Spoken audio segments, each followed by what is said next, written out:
YouTube. I just wanted to get on here and kind of update. I should actually open up and apologize to every single YouTube mom out there that I've ever judged who didn't do an update until like 2 weeks after their baby was born, because I am now one of those people.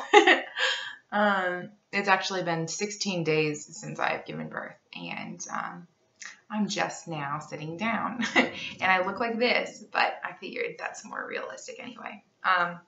So anyway, I just kind of wanted to give an update on how my labor and delivery went, because it totally didn't go how I planned. And I've been like honestly trying to cope with that, and it's been affecting everything from, making me feel a little bit depressed, to my spiritual life, to, not wanting to get on here and update. Anyway, so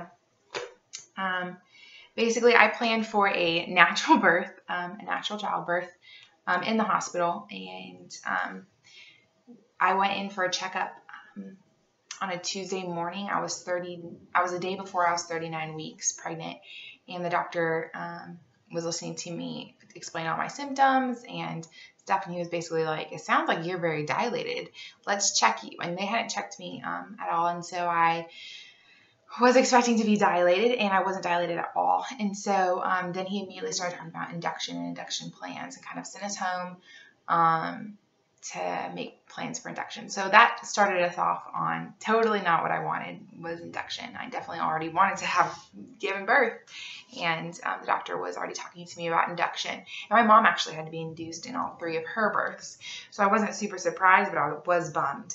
We went home, we talked about it, and we realized if we're going to have to be induced, we should do this as soon as we can. My husband had a bunch of plans, and that sounds lame, but like my husband was supposed to go to Philadelphia and be in a wedding, and that was like just around my due date. And he's working on his seminary degree, so he has final exams and stuff like that. And we realized, sooner is actually better, knowing what we have coming up. So we decided to be induced the very next day. We went and we got the Cervidil put, which just softens my cervix. And the day after that, they gave me the Pitocin. So you have to sit with a Cervidil on you for like 12 to 24 hours or something like that. And so we were in the hospital for an entire day, just sitting there with medicine on me going, okay, when's he going to come? And it didn't really completely work at all, but they still gave me the Pitocin the very next day just to see if it would work. And it slowly started working on my body. But my body really was not responding to labor at all. And my body, so I started shaking like I was having a seizure, which no one ever told me that was like a possibility, but apparently the nurses said they've seen it occasionally. So I'm shaking like I'm having a seizure fairly nonstop. I'm throwing up fairly nonstop, and I'm also occasionally like passing out. All the while, just going through like normal contractions. I was only like 2 centimeters dilated or 3 centimeters dilated. But I mean, being induced, your contractions tend to come, instead of being like 20 minutes apart and then 10 minutes apart and then 5 minutes apart, when you're induced with Pitocin, a lot of times your contractions just kind of come very frequently from the start and are a little bit more intense. And that's how mine were. They were very frequent. And so it was draining and exhausting. And then also my body was not responding well. You can just imagine me on a birthing ball, shaking uncontrollably, throwing up and passing out all at the same time. My husband was not having a fun time. Because of the way my body was responding, and because I was not far dilated, my body was not going by fast, I actually had the peace of God just to say, you know what, I need to get the epidural, because I'm about to there was one moment where I kind of passed out, and I remember there was a split moment where I was like, I could die from this, couldn't I? Just kind of like one of those aha moments of this isn't just a game. This isn't just something that you say, oh, I'm going to do natural birth and I'm going to power through it like a run. If you watch my videos, I'm a runner. And so, anyway, I showed the peace of God to get an epidural, which is so crazy, because for months and months and months and months, actually for years, like since high school. In high school I found out about a lot of cool things about birth and natural child raising stuff, and I really thought home births were really cool, and God directed us away from that with this birth, and I'm really glad He did, because you'll hear later in the story. But anyway, so I got the epidural, and I remember just being shocked, like I can't believe I've given in, one, but also I can't believe I like kind of had to give in. I really thought my body was going to handle it a lot better than what it was. And the pain it's not like the pain was the worst part. It was mainly just my body, writhing in response to the pain. I feel like I could have powered through a little bit longer with the pain. But anyway, that is whatever. And so I get the epidural. And I'm just throwing up, shaking still. I don't know how she got it in me correctly, because I was shaking and throwing up as she was inserting the epidural into my spinal cord, or whatever they do. And then after that, labor was easier. And, at one point they stripped my membranes and broke my water and all that, but that doesn't really matter, because we get to the point where I'm supposed to start pushing, or I do start pushing.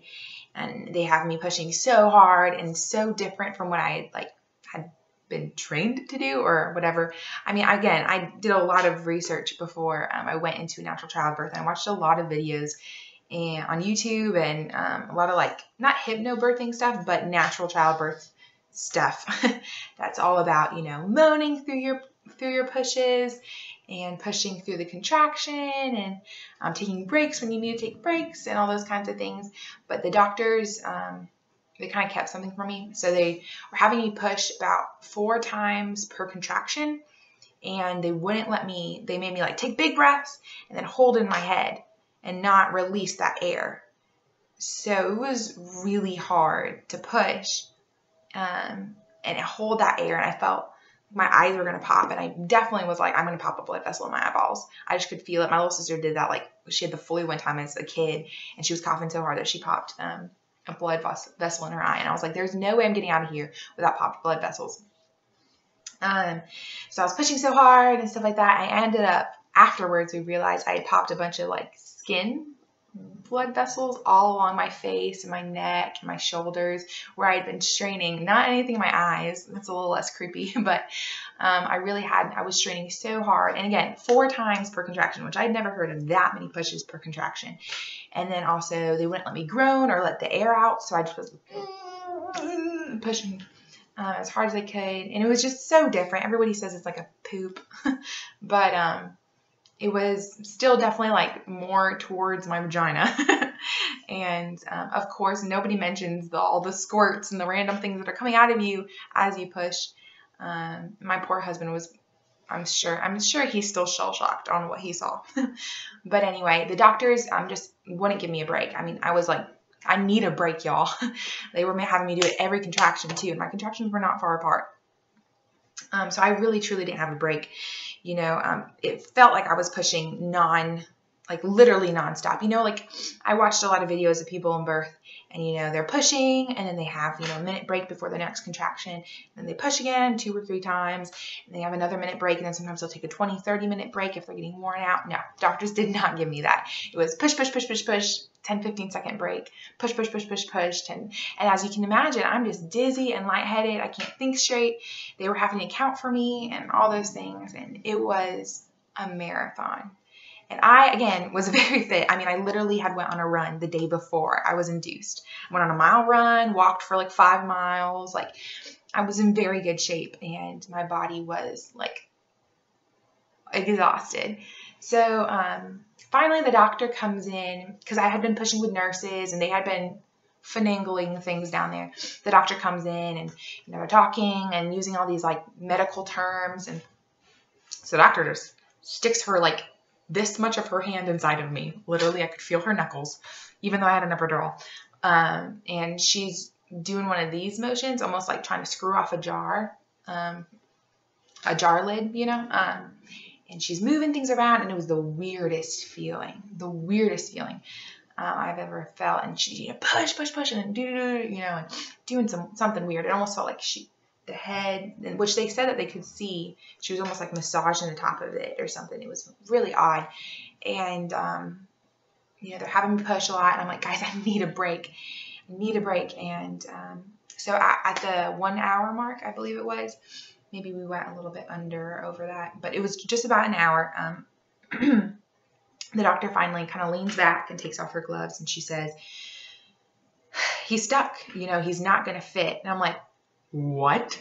She said, there's not enough space between your coccyx and your pelvic bone for your baby to fit through. He is actually having to like pivot in order to fit through, which it would mean that his head is turning like transverse, which wouldn't allow him to come through. There's just not enough space for your baby to come through down there. And I'm just like, what? I would never in my like thousands of thoughts about birth would I have ever imagined that I would have had a small pelvis and that my baby wouldn't have fit.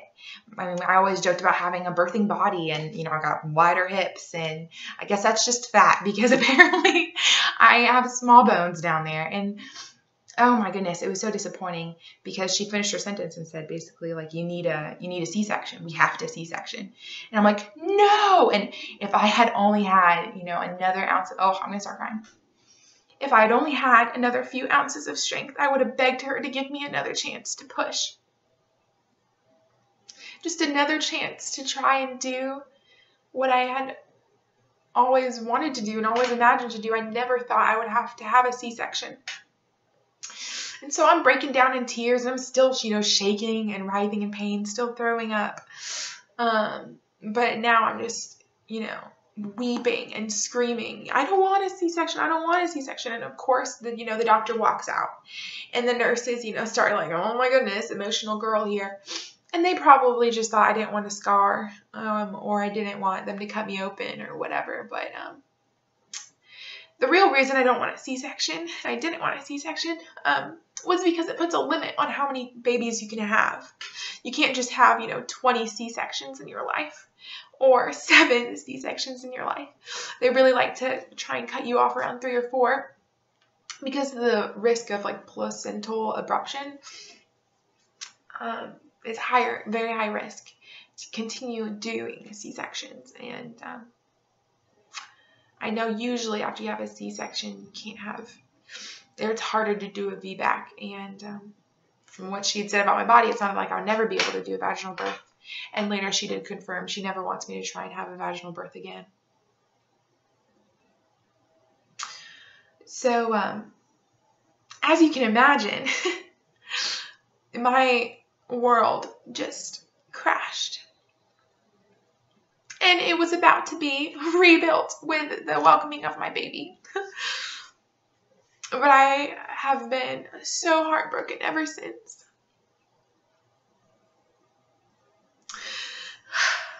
All my years, I as a kid, I used to tell my mom, I want 25, 30 kids, and they'll each have a seat on my school bus, and we'll drive around town, and that will be, we'll be that family with a lot of kids.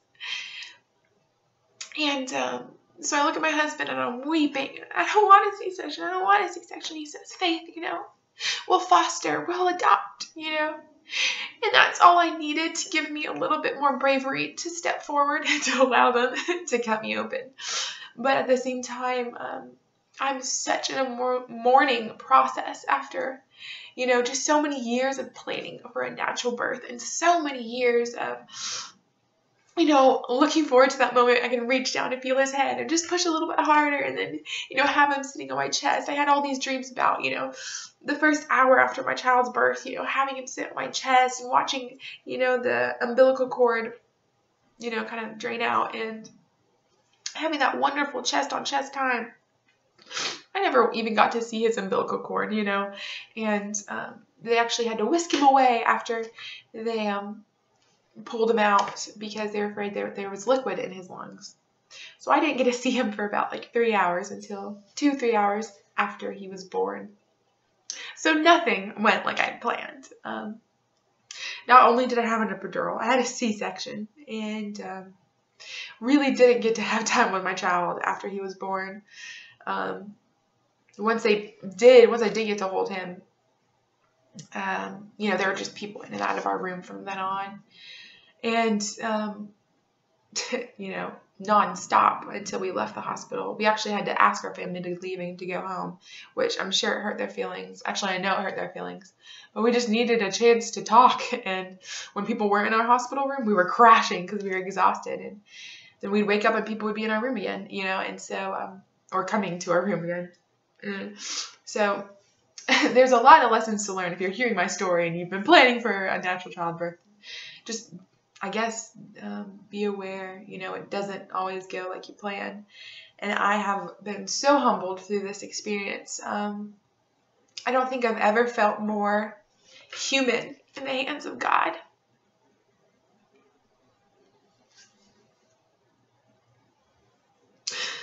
Man makes his plans, but God directs his steps.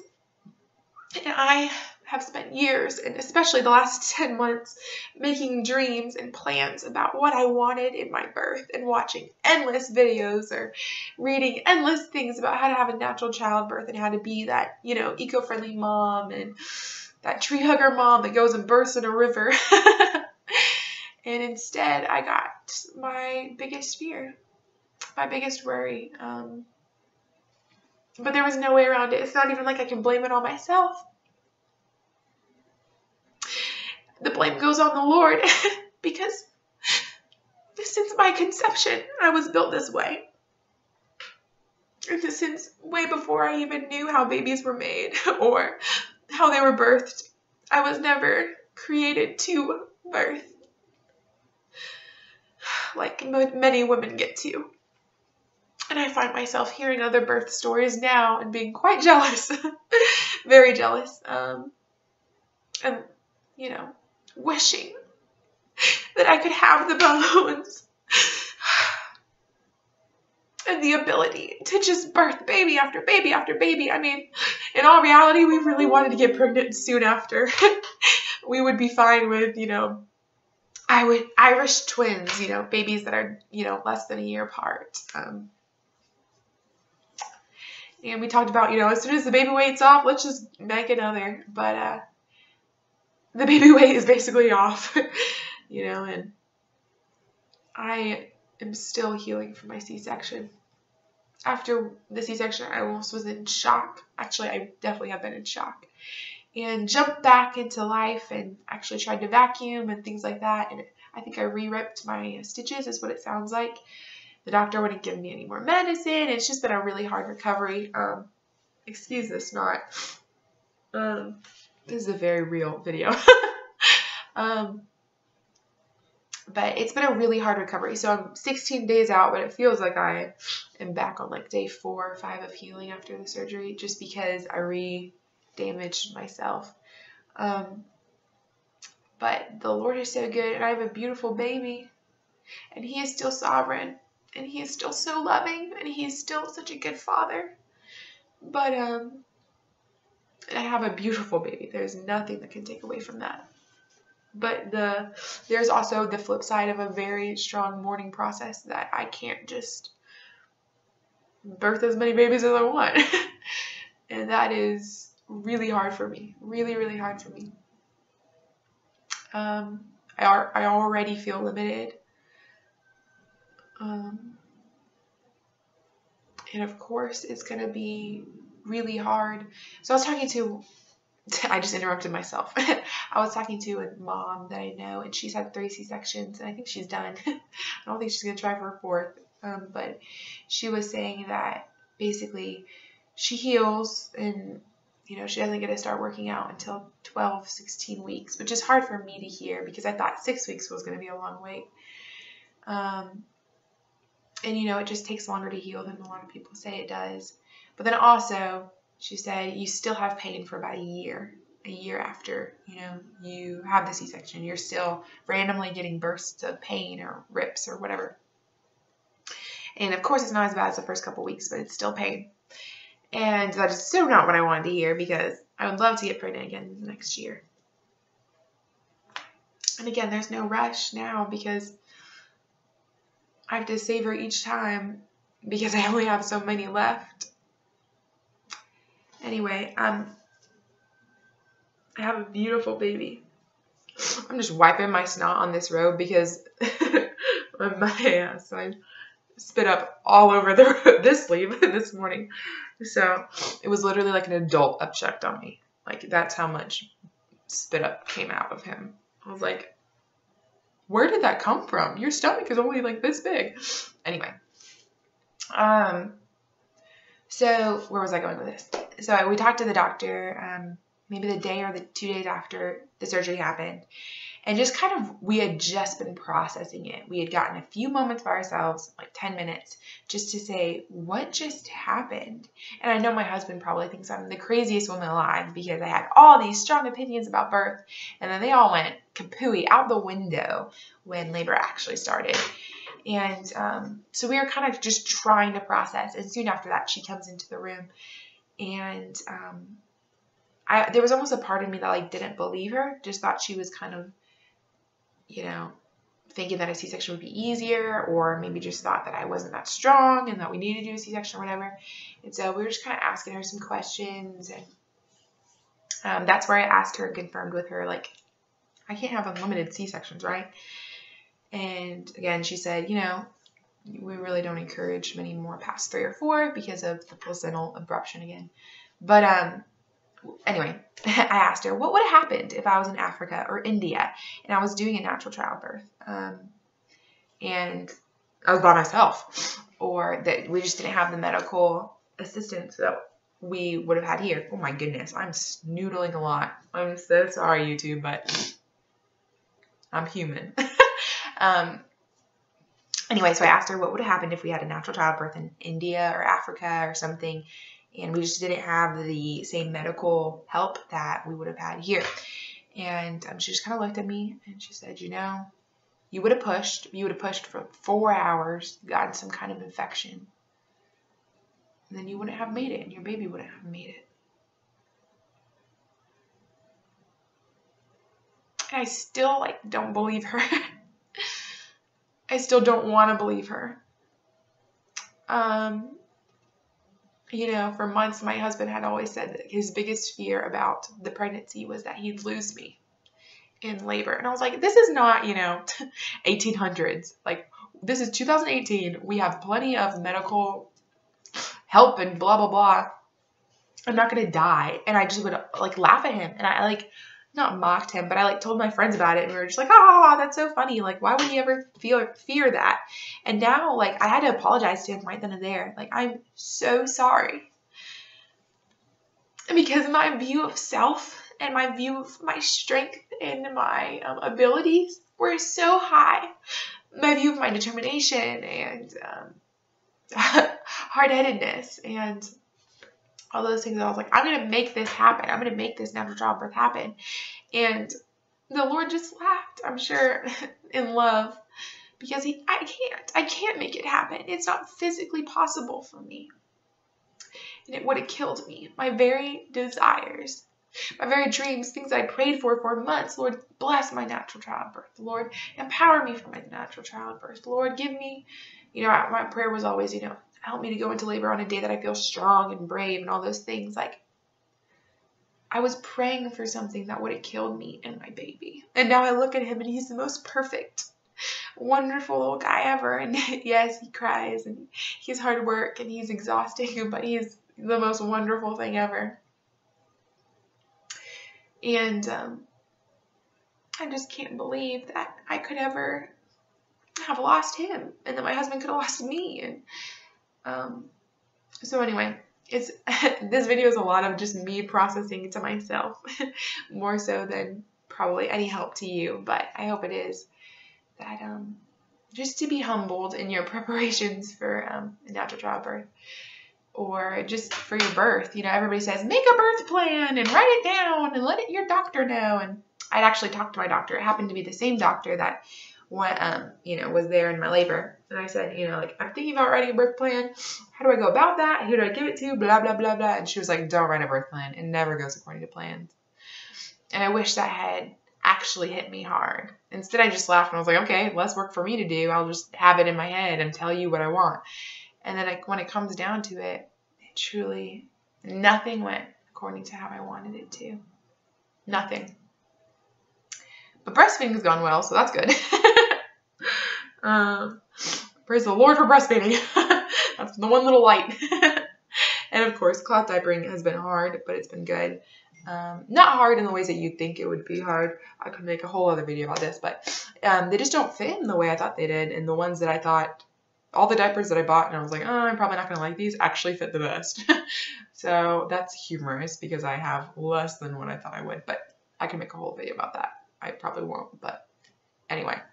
So yeah, this is like an update. This is me rambling, but also this is me just humbly coming before you and telling you my story because I trust that my pain and all these feelings and all these thoughts are not in vain, and the Lord's using them in some way, and I don't wish this for anybody. So if you're out there and you're planning and you've got all your things, scheduled, and just know and remember that the Lord may bless you and may give you exactly what you want, exactly the desires of your heart for your labor, but also may not be in the cards for you, and you may, from the very beginning of time, have never been intended to do what you want to do, and the Lord is still good, and the Lord is still wonderful, and He is still worthy to be praised.